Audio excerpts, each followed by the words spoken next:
So many people wait for confidence, wait for motivation, wait to feel ready. But here's the truth. You don't need to feel ready to take action. You become ready through action. And I think that's the secret that no one tells us, right? Action creates clarity. Action builds belief in ourself. Action is how you prove to yourself that you're actually capable. And so waiting, right? What does it do? Waiting just strengthens the voice that says that you can't. So if you've been stuck, if you've been telling yourself you'll start when you have more time, more energy, more support, I think you're lying to yourself, and not on purpose, but because it's your brain's way of keeping you safe. And it's not keeping you safe. It's keeping you small. It's keeping you still. And it's convincing you to sit on your potential instead of living into it. And the kicker is that you can't think your way out of a rut. You have to move, right? You have to take the smallest possible action, even if it feels clunky, even if it feels stupid, even if it feels like it's not enough. Because momentum isn't built in your head, it's built on your feet, it's built in your hands, it's built in your choices, and you don't have to start big, you have to start real. Do one thing you've been avoiding, right? Send that message, go for a walk, go to the gym, set a boundary, do your writing. Let that one thing be the crack in the dam, because once you move, you'll feel it, right? And that little flicker of energy, that rush of, oh, maybe I can do it. That sense of, okay, if I can do that, what else is possible? That's how it begins. And it's not with some like grand, crazy plan, a 10-year vision board, but with something small and something honest.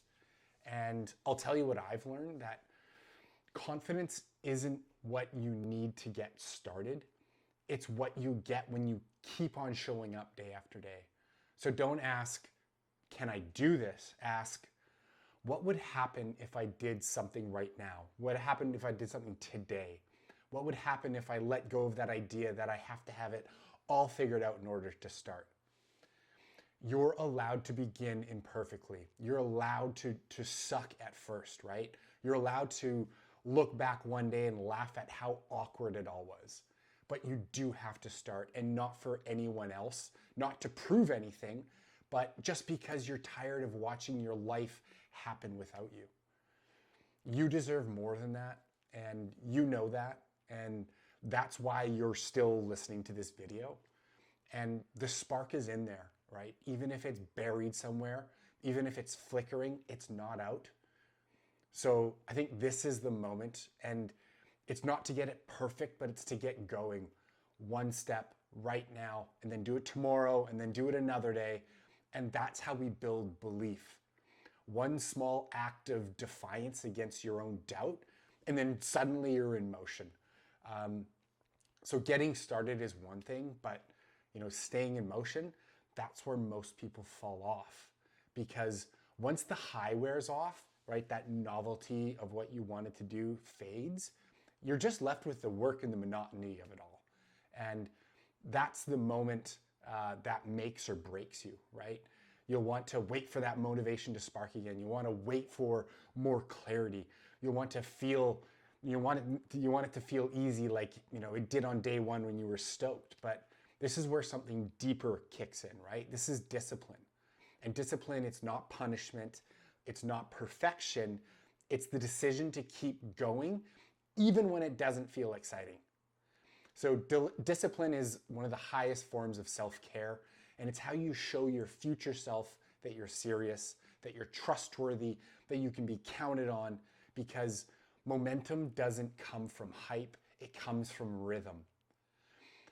It comes from doing something again and again until it becomes who you are, like, a robot. And let it be clunky, let it be awkward, let it be honest. Because consistency doesn't mean intensity.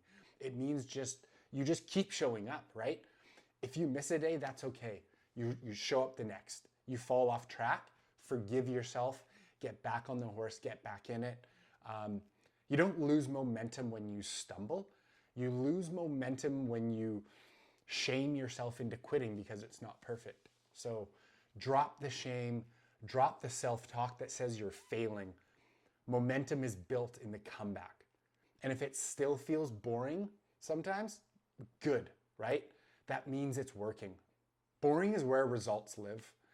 Boring is where you need to stop needing drama to feel alive. Boring is where you build something real. And you don't need to feel on fire every day. You just need to stay in the game. So let your system that you build support you.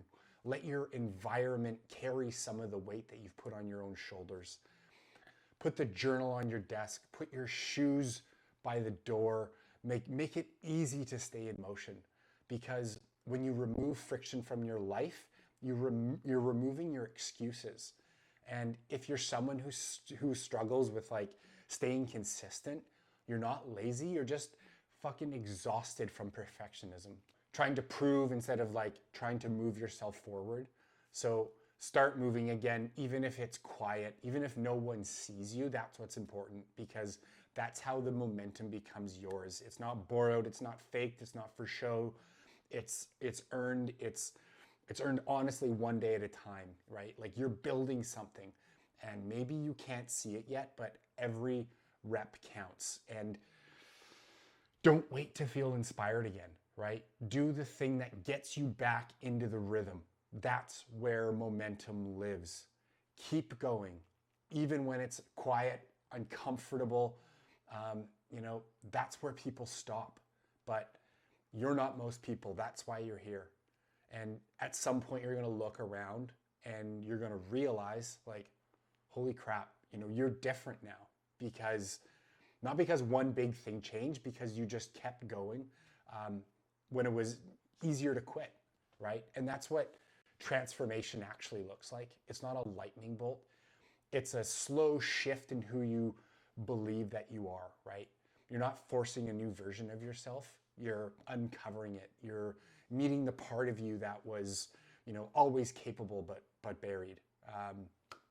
And then when that momentum clicks, your decisions change, your boundaries change, what you tolerate, what you chase, what you let go of, it all starts to align, not from pressure, but from clarity. So, you don't have to prove yourself anymore. You're just living differently now from the inside out. And, this is where things get quiet again, right? But not dull, just like super solid. You're building something real, and it's not for attention. It's not to be liked, but because it's true. And that's what transformation is, right? Living in a way that's true to you, even when no one's watching. And the habits that you once had to force, they start to feel like home. You resonate with them. And the person that you used to be starts to feel like someone else's story. And you don't hate that version of you. You just don't live there anymore. You're someone new. You've made so many choices. You've done so many reps. You've had so many honest days in a row. If you're still somewhere in the middle, wondering like if it's working, it is. You just have to keep on going. You're paying attention to what matters. You're acting from care and not fear if you're showing up honestly. You're already becoming who you're meant to be, and it doesn't have to be flashy. It doesn't need to be perfect. It just needs to be real. So my message to you is keep going. Let the changes sink in. Let your life reflect your values. And the longer you stay with it, the less it feels like effort and the more it feels like you, right? This is where you stop trying to change and start living the change, right? Not finished, but evolving, grounded, capable, clear.